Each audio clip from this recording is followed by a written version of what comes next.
Press news కి స్వాగతం.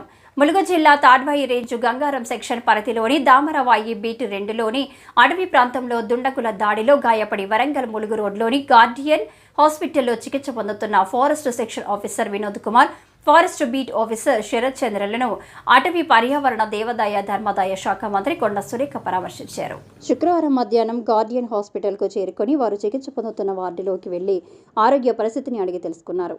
దుండగులతో ఘర్షణకు దారి తీసిన పరిస్థితులను డిఎఫ్ఓ రాహుల్ కిషన్ జాదవ్ మంత్రి సురేఖకు వివరించారు. చికిత్స పొందుతున్న అటవీ అధికారుల కుటుంబ సభ్యులతో మాట్లాడి వారిని ఓదార్చారు. ప్రభుత్వం అన్ని విధాలా ఆదుకుంటుందని వారికి భరోసానిచ్చారు. వారికి జరిపిన పరీక్షలు, తీసుకోవాల్సిన జాగ్రత్తలపై వైద్యాధికారులతో చర్చించారు. మెరుగైన చికిత్సను అందించాలని వారికి సూచించారు.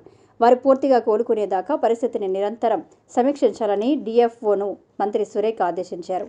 ఈ సందర్భంగా మంత్రి సురేఖ మాట్లాడుతూ అటవీ సంపద పరిరక్షణే ధ్యేయంగా సైనికుల్లా పోరాడుతున్న అటవీ అధికారులు గురి చేసేవారు ఏ స్థాయిలో ఉన్న ఉపేక్షించబోమని తేల్చి చెప్పారు. అడవుల పరిరక్షణే ధ్యేయంగా శ్రమిస్తున్న అటవీ సిబ్బందిని కంటికి రెప్పలా కాపాడుకుంటామని అన్నారు. అటవీ అధికారులపై దాడికి తెగబడిన వారిపై హత్యాయత్నం కేసు నమోదు చేసి కఠిన శిక్షలు పడే విధంగా చర్యలు చేపడతామని మంత్రి సురేఖ స్పష్టం చేశారు. వాళ్ళు రాస్తూ ఎస్పీ అక్కడ పోలీస్ స్టేషన్లో కేసు నమోదు చేయడం జరిగింది. నేను ఎస్పీ గారితో కూడా మాట్లాడడం జరిగింది. ఎవరైతే ఇప్పుడు అటాక్ అయిన వ్యక్తి పేరేంటి, ఆయన అంటే ఆయన రిపీటెడ్గా ఇటువంటి కార్యక్రమాలు చేస్తున్నాడు అనేది మాకు సరోజ్ ఇప్పుడు మనకు వినోద్ చెప్తా ఉన్నాడు.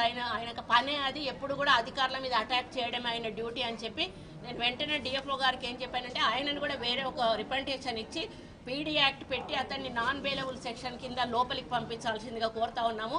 ఎందుకంటే అడవి అనేది మనకు తల్లి లాంటిది. ఈరోజు అడవి లేకపోతే వన్యప్రాణులు లేవు, ఈరోజేమో మన ఆరోగ్యము లేదు. అటువంటి అడవిని అన్యాక్రాంతంగా పోనీ వాళ్ళు ట్రైబల్స్ అంటే ట్రైబల్స్ కూడా కాదు, నాన్ ట్రైబల్స్ వచ్చి ఈరోజు ఆ అడవిని ఆక్రమించుకునే ప్రయత్నం చేసినప్పుడు వాళ్ళ డ్యూటీ వాళ్ళు చేస్తున్న సందర్భంలో ఈ విధంగా గాయపరిచి వారిని చంపే ప్రయత్నం చేయడం అనేది క్షమించరాని నేరంగా మేము పరిగణిస్తున్నాం. ఇప్పుడు ఈ వేదిక మీద నుంచి తెలంగాణ రాష్ట్రంలో ఉన్న ప్రతి డిఎఫ్ఓ అంటే డిపార్ట్మెంట్ వాళ్ళకి నేను విజ్ఞప్తి చేస్తా ఉన్నా, మీరెక్కడా కూడా ధైర్యం సన్నగిల్లొద్దు. ప్రభుత్వం మీ వెంట ఉంటుంది. మన అడవిని మనం రక్షించుకోవాల్సిన బాధ్యత మన మీద ఉంది. ఇటువంటి ఇన్సిడెన్సెస్ అయినప్పుడు కొంత కుటుంబాలు కూడా బాధపడి, ఇప్పుడు అమ్మాయి ఏడుస్తూ ఉంది, చిన్న పిల్లోడు ఉన్నాడు, నెలల పిల్లోడు ఉన్నాడు. ఒకవేళ పొరపాటున ఆ అబ్బాయి కానీ చనిపోయి ఉంటే అమ్మాయి జీవితం ఏమై ఉండదు, ఒకసారి ఆలోచించండి.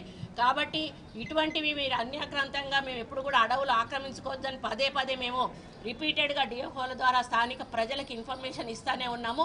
మీరు దున్నుకున్న జాగల్లో మీరు ఉండండి, మేము ఏమి అనము, కానీ ఎక్స్ట్రా మళ్ళీ ఆక్యుపేషన్కి మీరు వెళ్ళొద్దు అని చెప్పడం జరుగుతుంది. అయినా కూడా కొన్ని చోట్ల ఇటువంటి సంఘటనలు జరుగుతున్నాయి. ఇటువంటి సంఘటనలు ఎక్కడ జరిగినా కూడా మేము ఉపేక్షించేది లేదు. స్థానిక డిఎఫ్ఓలు తప్పకుండా దాన్ని రెస్పాన్సిబిలిటీగా తీసుకుంటారు. కింద స్థాయి ఉద్యోగులు కూడా దాన్ని బీట్ ఆఫీసర్లు కానీ అక్కడ ఉన్నటువంటి సెక్షన్ ఆఫీసర్లు అందరూ కూడా వెళ్ళి వాటిని పరిరక్షించుకోవాల్సిన బాధ్యత వాళ్ళ మీద ఉంది. అటువంటిప్పుడు ఇటువంటి ఇన్సిడెన్సెస్ ఎవరైనా పాల్పడితే ఎట్టి పరిస్థితుల్లో కూడా మేము క్షమించము. చట్టపరంగా చర్యలు తీసుకొని వాళ్ళ మీద ఎటువంటి సెక్షన్స్ పెట్టాలో అటువంటి పరిస్థితుల్లో కూడా మేము క్షమించము. చట్టపరంగా చర్యలు తీసుకొని వాళ్ళ మీద ఎటువంటి సెక్షన్స్ పెట్టాలో అటువంటి సెక్షన్స్ పెట్టి అరెస్ట్ చేయించడం జరుగుతుంది. ఈ కేసులో మేము ఎస్పీ గారికి ఒక్కటే విజ్ఞప్తి చేశాను, దీన్ని చాలా సీరియస్గా తీసుకొని వాళ్ళ మీద ఎన్ని సెక్షన్స్ అప్లై అవుతాయో అన్ని సెక్షన్స్ కూడా పెట్టి వారు ఆల్రెడీ అదుపులో ఉన్నారు. జేసీబీని కూడా హ్యాండ్ ఓవర్ చేసుకున్నారు. వెంటనే వాళ్ళని సీరియస్గా అన్ని సెక్షన్స్ కూడా పెట్టి వాళ్ళను అంటే సరెండర్ జైల్లోకి పంపించవలసిందిగా వారికి ఆదేశించడం జరిగింది. లేదండి, ఇప్పటి వరకు మా దగ్గరికి మా నోటీస్కు కూడా వచ్చింది. దాన్ని ఫర్దర్గా అది ముఖ్యమంత్రి ఇంతకుముందు ఇచ్చి వెనక్కి తీసుకున్నారు. దానివల్ల కొంత లాభాలు నష్టాలు కూడా ఉండేటువంటి అవకాశం ఉంటుంది. దాన్ని పరిశీలించాల్సిన అవసరం ఉంది. కాబట్టి ఇప్పటివరకు ఇంకేం నిర్ణయం తీసుకెళ్లదు. ఫర్దర్గా మేము ఎప్పుడైనా సందర్భం వచ్చినప్పుడు మాత్రం ముఖ్యమంత్రి గారితో తప్పకుండా డిస్కస్ చేస్తాం. అంటే ఆయుధాల విషయానికి వచ్చినప్పుడు కొంత ఆలోచించాల్సిన అవసరం ఉన్నది. దాన్ని కొంచెం కూలంకషంగా వెంటనే నిర్ణయం తీసుకునే కార్యక్రమం కాదు. దానివల్ల మంచి చెడు రెండింటికి కూడా ఆస్కారాలు ఉన్నాయి.